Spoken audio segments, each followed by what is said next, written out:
Yo, it's Marco Cattaneo representing Charles III University with yet another study aid for the subject ITI 597, the subject that covers IT service management. Hey, in today's topic we're going to take a look at the relationships for the process change management. So change management's relationships. Okay, relationships, huh? Synergy by connectivity. Hey, I don't think that anyone really knows how many processes ITIL version 3 actually has. It's somewhere in the order of like 28, because some of the topics aren't really described as processes as such, but then again they probably are. So it's a bit of a tricky one. So let's assume 28. Now say each of the ITIL processes communicates, like in some shape or form, with each other process. Okay, and let's say that like 7 documents, I call them objects or entities or records or whatever, like regularly flow in each direction between those processes. So how many documents are actually like moving around like in this like service management space?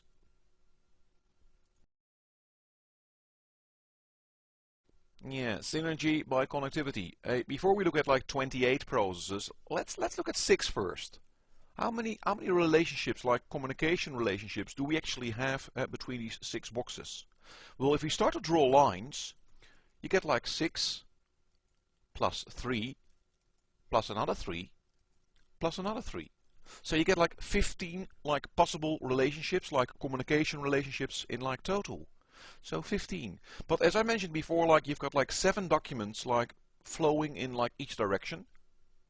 So we end up with like 15 times 14 documents. That's like a whopping 210 documents, like entities that are like moving around in this model, that need to be created, that need to be like managed as well. And this is only like 6 processes. So how does it work for like 28 processes then?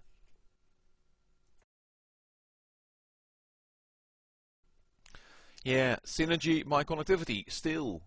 Now the nice thing is, like, if you know the number of entities in your model and you need to say something about like the possible communication lines between all these entities, there's actually a nice formula. And the formula tells you the number of information channels between all these objects equals n times n minus 1 over 2. Remember 6?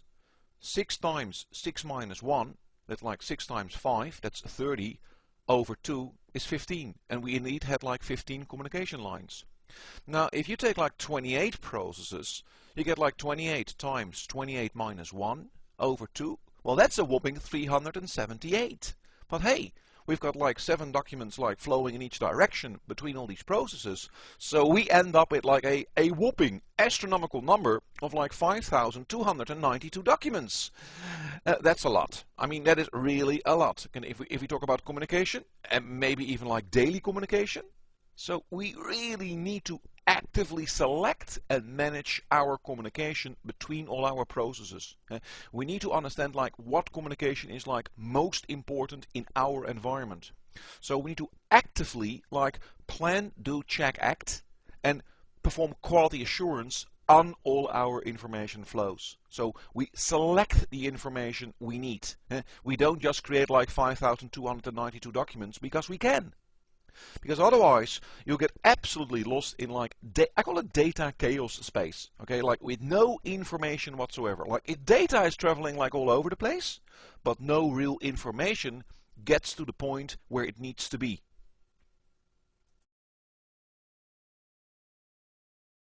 So let's select some of these like strong relationships first of all between change management and some of the other IT service management processes. Well, we've got Service Asset and Configuration Management, also known as SACM. Because SACM is all about like the CIs that are affected by the change. We've got Release and Deployment Management because in the end they are making and implementing the change. We've got Incident Management. They may have to deal with like incidents as a result from changes. And Problem Management, well, if they find a fix to an error, they typically submit or initiate a change. Of course, if you make changes, it may start to affect like existing security levels. Availability and capacity management. If we need to make a change, well, how many resources do we need?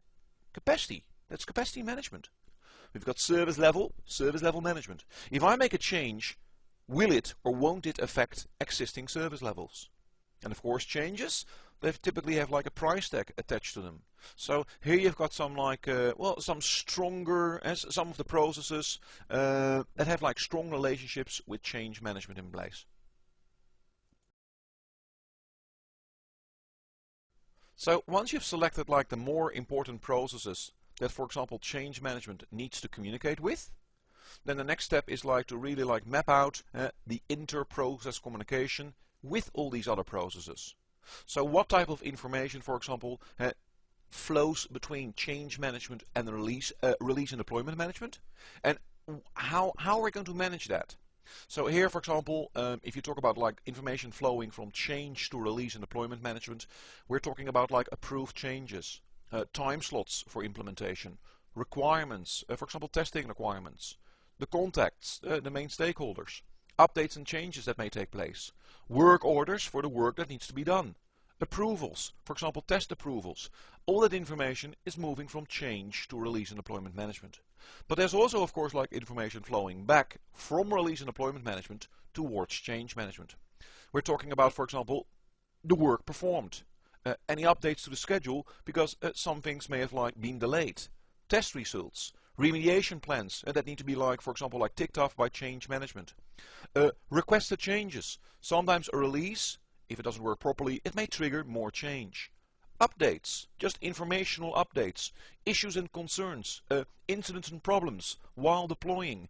Okay, there's a lot of information that needs to be managed, and by mapping it out like this, you get a bit of a feeling of like what needs to be managed, and then you can talk about like the who, the frequency, like in what format, what technologies are we going to use. They're like the next questions that should be answered. But first of all, you need something like this that's telling you like what information is actually like flowing between all these processes. Practice what you preach. Yeah, of course it's about understanding all these relationships. Hey, have a look at your own role in your own organization. What type of processes and functions and roles do you communicate, do you interact with? How often? Like daily, weekly, monthly? In what form? Formal? Informal? Are you expecting some type of feedback once you've communicated with the other parties? And who uses the information? And what for? So get a bit of like an idea of like how you communicate with the rest of your organization.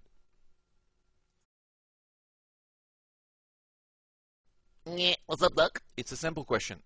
Hey, which one of the following statements seems most correct? Answer A. Process relationships in ITIL are somewhat important. Answer B. Process relationships need careful planning, management and monitoring. Answer C. Communication is hierarchical and only flows top-down. And answer D. ITIL defines exactly 28 processes. I'll give you a couple of seconds to think about the answer, and then as usual, we continue.